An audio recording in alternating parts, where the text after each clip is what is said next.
début de semaine à vous, mesdames et messieurs. Bienvenue à cette grande édition d'information à la une de l'actualité. Le chef de l'État, Félix Tshisekedi, a appelé à la bonne collaboration avec les gouvernements de la République en vue de préserver la stabilité et l'utilité du pays et met en garde le responsable de mauvaise foi. Au cours d'une interview lui accordée à la chaîne TV5 Monde, le porte-parole du gouvernement Patrick Muyaya estime que l'opposition n'a pas d'offre politique à présenter à la population. Début ce lundi des épreuves de la session ordinaire des examens d'État sur l'ensemble de l'étendue nationale de la République démocratique du Congo. Une fois de plus, merci de nous rejoindre. Débutons par le registre présidentiel. Le chef de l'État, Félix-Antoine Tshisekedi, a rappelé que l'Église catholique et l'État congolais doivent collaborer ensemble pour la stabilité et l'unité du pays, tout en mettant en garde toute personne qui mettra en danger la sécurité du pays et sa stabilité. C'était lors de la messe jubilaire de l'évêque du diocèse de Mbuji-Mayi, Monseigneur Bernard Kassanda. Suivez. Et c'est peut-être ici l'occasion pour moi de tirer la sonnette d'alarme par rapport à une certaine dérive constatée au sein de l'Église catholique.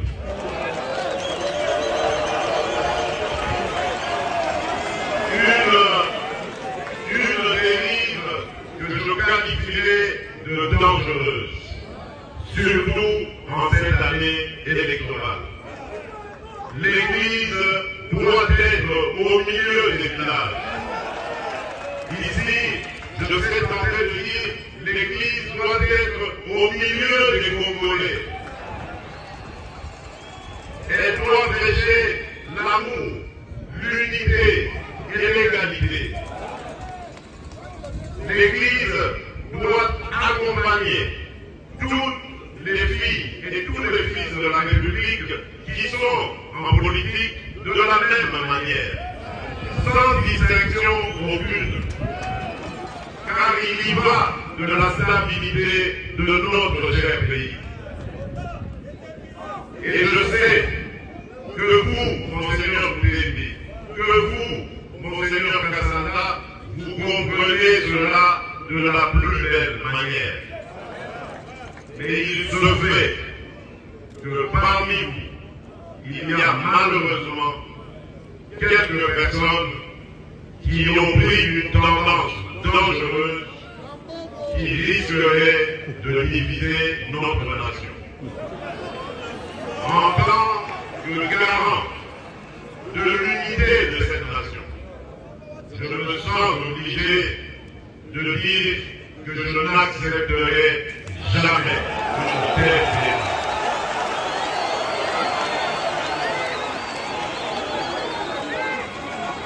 Je continuerai, parce que j'y crois, à entretenir les meilleures relations avec l'Église en général et l'Église catholique. Quittons les questions présidentielles pour parler de la position du gouvernement de la RDC. Le porte-parole de l'équipe gouvernementale, Patrick Muyaya, a donné au cours d'une interview dimanche dernier sur TV5 Monde des garanties sur la tenue des élections présidentielles en RDC au mois de décembre prochain. Cette année, le ministre de la Communication estime que l'opposition n'a pas d'offre politique à présenter à la population congolaise et mise sur la violence et l'instabilité en vue de perturber le processus électoral. Suivez.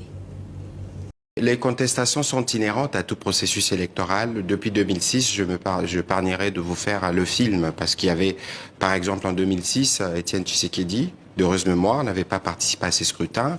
Il y a eu 2011, il y a eu 2018, il y a toujours cette vague de contestation qui vient. Mais ici, il faut observer, Madame Dominique, aujourd'hui, le président de la CENI a annoncé la convocation de l'électorat.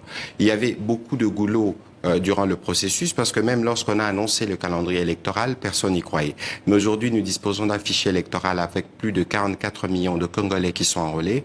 Aujourd'hui, les écueils qu'il y avait notamment sur les questions de financement ont été pour la plupart réglés, ce qui fait qu'aujourd'hui, nous avons la ligne droite vers le mois de décembre. Et je pense que les opposants, sûrement qui ne sont pas prêts, s'attellent à apporter un discrédit sur le processus électoral et ne reconnaissent pas les efforts qui ont été fournis à la fois par le gouvernement dans un contexte sécuritaire difficile parce qu'il faut financer la guerre dans l'Est, dans un contexte où il fallait financer la CENI parce que vous savez que nous faisons des élections sur un pays 80 fois plus grand que la Belgique. Écoutez, la commission électorale indépendante, c'est elle qui s'occupe de l'organisation technique des élections. Nous, comme gouvernement, nous avons notre responsabilité. Et les autres parties prenantes, notamment les opposants et la société civile, devraient aussi s'inscrire dans ces processus qui ne peuvent pas être parfaits. Et lorsque nous percevons dans l'attitude de certains opposants des comportements qui peuvent toucher à la sécurité du territoire, vous ne pouvez pas empêcher aux services de sécurité de faire leur travail. Et donc ici, il faut bien qu'on reste sur le terrain. Mais bien évidemment, vous avez suivi des chantres justement d'un certain camp politique dire que nous préparions la loi Tchani pour exclure un certain candidat. Vous avez vu que c'était dans le cadre qui parlent d'une dérive autoritaire. Il n'y a aucune dérive autoritaire lorsqu'il faut faire respecter l'autorité de l'État. Poursuivons ce journal par les 4 leaders de l'opposition. Après 2 manifestations reportées et une fois interdites, l'opposition a tenu un meeting le dimanche 25 juin dernier dans la capitale congolaise à 6 mois des élections générales. La manifestation était autorisée par les autorités et s'est soldée sans incident sur la place Sainte-Thérèse située dans la commune d'Indjili, rue Tomboua pour les détails. L'opposition a tenu son premier meeting à Kinshasa, en République démocratique du Congo, depuis l'union entre les opposants Moïse Katumbi, Martin Fayulu, Matata Ponyo et Délice Sanga en prévision des élections générales prévues le 20 décembre dans le pays. Quelques milliers de militants de l'opposition avec les effigies ou drapeaux de partis politiques se sont réunis à Sainte-Thérèse, un terrain sablonné au cœur d'un district populaire de Kinshasa pour un meeting de l'opposition sur fond de divergences entre les ténors. Peu après, à 15h juste, l'opposant Martin Fayulu a fait son entrée seul, applaudi par les partisans. L'opposant a récemment annoncé boycotter ainsi que son parti le processus électoral en cours, fustigeant le manque de transparence dans le processus depuis la constitution de membres du bureau de la Commission électorale nationale indépendante, la CENI en sigle, et l'opération de recensement des électeurs. Ses alliés Moïse Katumbi, Matata Ponyo et Délice Sanga n'avaient pas suivi sa position qui a également créé des remous au sein de son propre parti et SIDE. En leur absence, ils ont été représentés par les secrétaires généraux de leur parti. Lors de ce meeting, Martin Fayulu dit « Il est hors de question de se lancer dans un processus chaotique comme des vaches dans un abattoir. Il faut que les conditions soient réunies. Plus question d'accepter la fraude dans ce pays », a déclaré l'homme qui s'est fait toujours appeler le président élu. Fayulu a affirmé que Tshisekedi devrait quitter le pouvoir le 23 janvier 2024 avec ou sans élection. L'opposant politique Martin Fayulu a clarifié sa position. Les boycotts ne font pas partie de son langage. Comme la commission électorale a annoncé qu'elle veut discuter avec toutes les parties prenantes, nous sommes d'accord pour définir ensemble les règles du jeu. Dans les cas contraires, nous n'irons pas cautionner la fraude, a-t-il ajouté.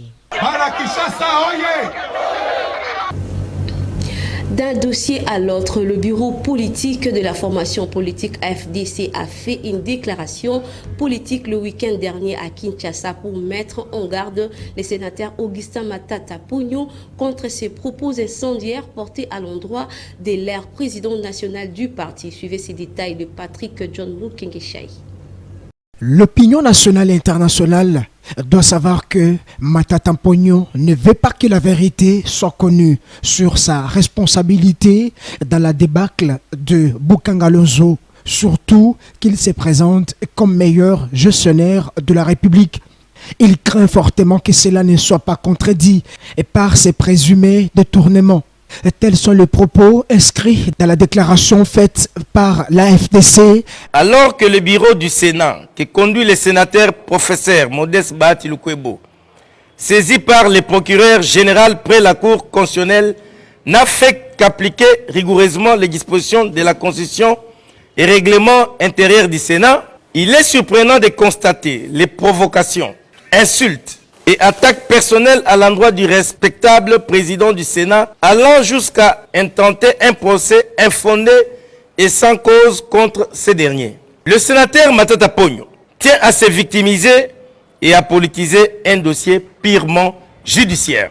Le sénateur Matata Ponyo doit cesser de distraire l'opinion et de récuser toute personne. L'AFDC prévient que pour toutes les imputations dommageables et fausses accusations de M. Matata à l'égard du responsable et honorable président du Sénat et autorité morale de l'AFDC s'engage à saisir la justice. Selon le cadre de l'Alliance de forces démocratiques du Congo, AFDC, parti au président du Sénat, le sénateur Matata doit cesser ses intimidations. L'AFDC s'engage à saisir également la justice en vue de corriger définitivement ces erreurs commises par Matata Ponyo qui se croit être un Congolais spécial, non justiciable et n'ayant pas de compte à rendre à personne pour sa gestion calamiteuse.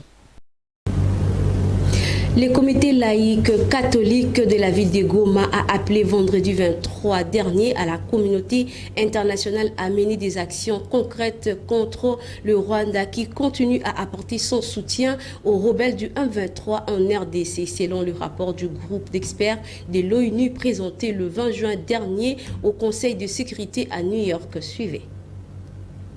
La coordination des laïcs catholiques appelle à des sanctions contre le Rwanda pour son soutien au M23.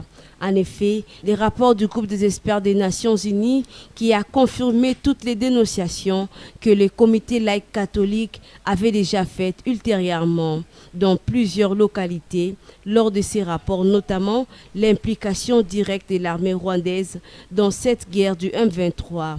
Il s'est dénoté que toutes les violations des droits de l'homme que commettent les éléments du mouvement rebelle du 23 mars dans les zones occupées de la République démocratique du Congo sont aussi repris dans ces 10 rapports. Selon Jackson Kitambala, coordonnateur provincial du comité laïque catholique, le groupe d'experts de l'ONU a présenté un nouveau rapport le 20 juin dernier au Conseil de sécurité à New York qui a dénoncé toutes les actions et soutiens du Rwanda aux rebelles du M23 pour le massacre de la population dans l'est de la RDC. Par ailleurs, lors de son communiqué le vendredi 23 juin dernier, le CLC a demandé au Conseil de sécurité de l'ONU ainsi qu'à la communauté internationale de ne pas seulement se limiter à des discours et exhortations, mais plutôt de réaliser de vraies sanctions contre le gouvernement rwandais et ses officiers militaires. Cependant, la communauté laïque catholique appelle par la même occasion le gouvernement congolais à parachever les processus de Luanda et de Nairobi au profit de la stabilité du Nord Kivu et de la région des Grands Lacs. À l'éducation, on parle de la session ordinaire de fin des études humanitaires en RDC, une augmentation de 10% des candidats pour cette édition, contrairement à l'année dernière. Suivez ces reportages des sports Kinavedi. 1 8253, c'est le nombre total des élèves de la 4e des humanités dans l'ensemble du territoire national. Ces chiffres marquent une augmentation de 10% de participation à ces épreuves comparé à l'édition 2021-2022. Comme à l'accoutumée, le finaliste de cette année s'est dirigé aux différents centres de passation des examens de la matinée de ce lundi 26 juin dans l'objectif de décrocher les diplômes après cet exercice couronnant leur parcours scolaire en tenue bleu-blanc. Il est à noter que cette édition, les centres sont passés de 2653 à 2827, soit un ajout de 174 centres. L'Institut technique professionnel Mazarero dans les territoires de Katanda au Kasaï oriental, choisi pour le lancement de la 56e édition, marquant ainsi la clôture de l'année scolaire 2022-2023 par le ministre de l'enseignement primaire, scolaire et technique, Tony Mwamba Kazadi. Durant 4 jours, les élèves vont affronter les épreuves certificatives de l'examen d'État, soit du lundi 26 au jeudi 29 juin. Et dans un autre chapitre, sachez qu'au total, 13 000 élèves finalistes de filières de santé ont débuté ce lundi 26 juin le jury de fin des cycles sur toute l'étendue de la République. Le coup d'envoi a été donné à l'Institut national pilote des enseignements des sciences de santé à Kinshasa par le ministre des Santé, Hygiène et Prévention, Roger Kamba. Des détails avec Jovine Binga. Les élèves finalistes de filières infirmières, techniques de laboratoire, techniques de santé, accoucheuses et santé mentale participent au jury de fin de cycle. Ils sont environ 13 000 sur toute l'étendue de la République en train d'être formés pour qu'ils puissent dans l'avenir donner les soins de qualité à la population afin de rendre effective la vision du chef de l'État sur la couverture santé universelle. À travers ces textes, nous avons la réhabilitation des infrastructures sanitaires ainsi que la construction et l'équipement. C'est le ministre de la Santé qui a personnellement donné les coups d'envoi ce lundi au centre installé à l'Institut national pilote des enseignements de sciences de santé à Kinshasa. Roger Kamba a appelé les finalistes à travailler avec abnégation car ils sont considérés dans la profession comme la première ligne dans la transmission de soins de santé dans les institutions sanitaires. Notons que ces épreuves de jury se dérouleront pendant 4 jours. Pour cette première journée, ils ont été soumis aux examens dans les disciplines telles que la santé communautaire, biochimie, lutte contre le vecteur, la santé mentale et la biométrie humaine. Sachez que la CENI a convoqué depuis le dimanche 25 juin dernier dans son siège électoral pour la députation nationale 171 bureaux de réception et de traitement des candidatures répartis sur le territoire national du pays. Les portes ont été ouvertes ce lundi 26 juin. Regardez. C'était en direct de la télévision nationale que le président de la commission électorale nationale indépendante, Denis Kadima, a fait savoir que sa 71 bureaux de réception et de traitement des candidatures seront ouverts ce lundi sur tous les pays, tout en encourageant le parti politique à faire la promotion du genre. Dès demain, lundi 26 juin 2023, les bureaux de réception et traitement des candidatures, BRTC, seront ouverts et opérationnels aux antennes de la CENI. Au total, 171 BRTC seront ouverts au public de 8h30 à 16h30. Partis et les regroupements politiques à assurer la promotion du genre en alignant au moins 50% de femmes sur leur liste de candidatures.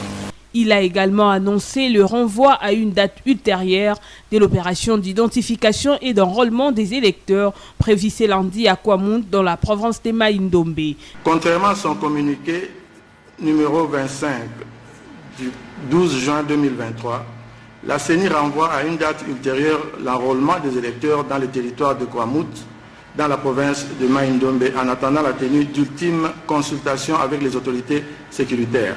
Au cours de cette même cérémonie, le numéro 1 de la centrale électorale est revenu sur les contraintes qui peuvent empêcher la tenue des élections dans les délais constitutionnels, entre autres le risque sécuritaire et financier. Notons que Denis Kadima a rassuré les parties prenantes que le choix des électeurs seront respectés par la CENI. Revenons encore sur le concert historique de Ferregola. Les amoureux de la bonne musique ont vécu un événement inédit et exceptionnel de l'artiste musicien Ferregola le samedi 24 juin dernier au stade de Martyrs de la Pentecôte. Près de 240 000 personnes ont répondu présents à cet événement de grande envergure. Regardez. Les spectacles étaient au rendez-vous le samedi 24 juin au stade des Martyrs de la Pentecôte devant les amoureux de la rumba congolaise estimés à 240 000 personnes dans la 3e plus grande infrastructure sportive d'Afrique. 16h52, plein à craquer, Ferregola monte en scène accompagné de son groupe. Hervé Gola, dit le padre, a choisi rendre hommage aux grands de la musique congolaise en cocktail bien mesuré en morceaux en commençant par Grand Calais, Rochiro Tabouley, Franco Luambo, Papa Wemba, King Kester Emenea, Redi Amissi, Madilu System, Pepe Calais, Wenge Musika, Zaiko Langa Langa, Mbiliabel et Mamou National Tchalamwana. Nous sommes liés,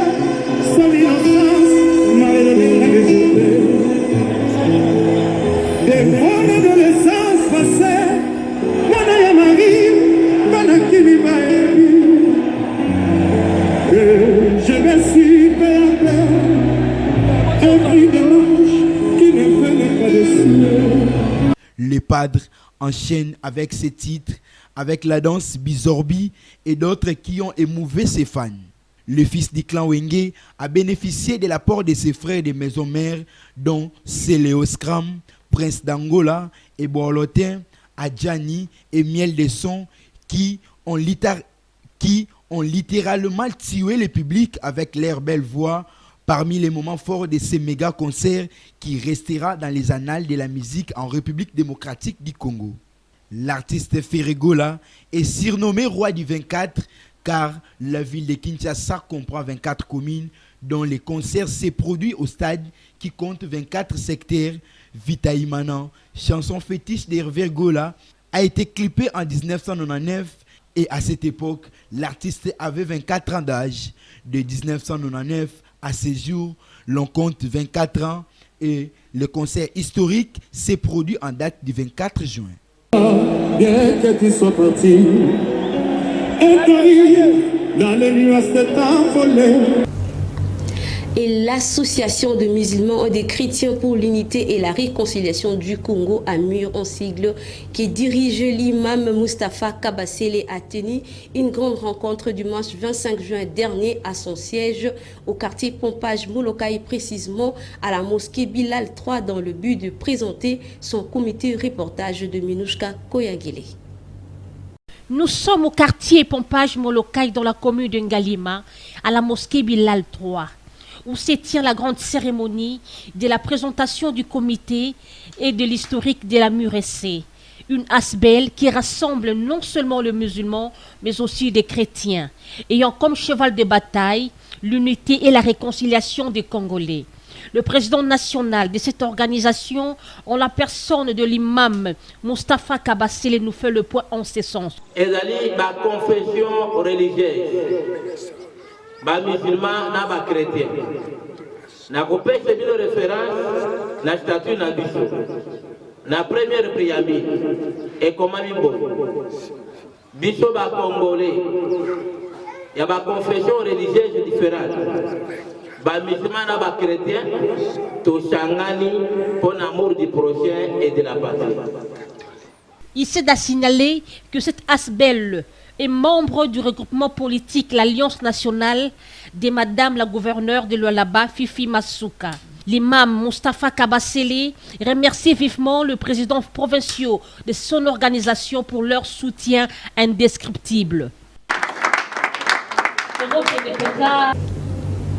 Sport à présent, le tout premier secrétaire général permanent d'office et de bureau de la liaison du sisme en Afrique centrale, colonel Mbilo, les derniers survivants de ceux qui ont dirigé le sport militaire en RDC, a été reçu en audience le week-end dernier dans son siège national par l'actuel coordonnateur du comité international de sport militaire général, Adé Richard Boyombo. Une occasion pour l'icône de cette discipline sportive militaire de faire le tour sur les grands axes du développement et l'émergence des sports militaires. Suivez. L'un des premiers dirigeants de sport militaire en République démocratique du Congo et les derniers survivants de ceux qui ont dirigé le sport militaire en RDC, le colonel Mbilo, le premier secrétaire permanent de l'office et des bureaux des liaisons du sisme Afrique centrale, a eu tête en tête avec l'actuel coordonnateur du comité international de sport militaire en République démocratique du Congo, le général Adé Richard Boyombo Angeba. Sur l'invitation lui lancée par le patron de sport militaire, il était question au cours de cette audience de faire le point sur un projet initié par le général Boyombo tendant à valoriser les anciens dirigeants du sisme depuis la période de Mobutu jusqu'à nos jours, mais aussi présenter cette ancienne icône de sport militaire à la presse locale invitée pour la circonstance. Très honoré par le général Boyombo Adé Richard, le colonel Mbilo s'est dit ressuscité et témoigne sa fierté face au général Adé Richard Boyombo. Je me vois ressuscité dans le domaine du sport. C'est tout ce que je peux dire. Et je dois remercier mon jeune frère qui est devenu général. C'est un honneur pour le sport surtout pour le sport militaire, de voir un jeune émerger comme général. Parce que quand je m'occupais du sport militaire, je n'avais que le grade de sous-lieutenant. Notez qu'une visite guidée a été également organisée dans la salle d'exposition où sont logées les photos de tous ceux qui sont passés par le sisme depuis l'indépendance jusqu'à nos jours. Une initiative, dit le général Adé Richard Boyombo. C'était en présence de la presse ainsi que d'autres officiers du sisme. C'est ici que s'achève cette grande édition du journal sur nos antennes. Mais bien avant de nous quitter, le rappel des titres. Le chef de l'État Félix Tshisekedi a appelé à la bonne collaboration avec les gouvernements de la République en vue de préserver la stabilité et l'utilité du pays et met en garde le responsable de mauvaise foi. Au cours d'une interview lui accordée à la chaîne TV5 Monde, le porte-parole du gouvernement Patrick Mouyaya estime que l'opposition n'a pas d'offre politique à présenter à la population. Début ce lundi, 2 épreuves de la session ordinaire des examens d'État sur l'ensemble de l'étendue nationale de la République démocratique du Congo. Merci infiniment pour la confiance renouvelée. Restez branchés sur nos antennes. Bonne suite des programmes chez vous. Au revoir.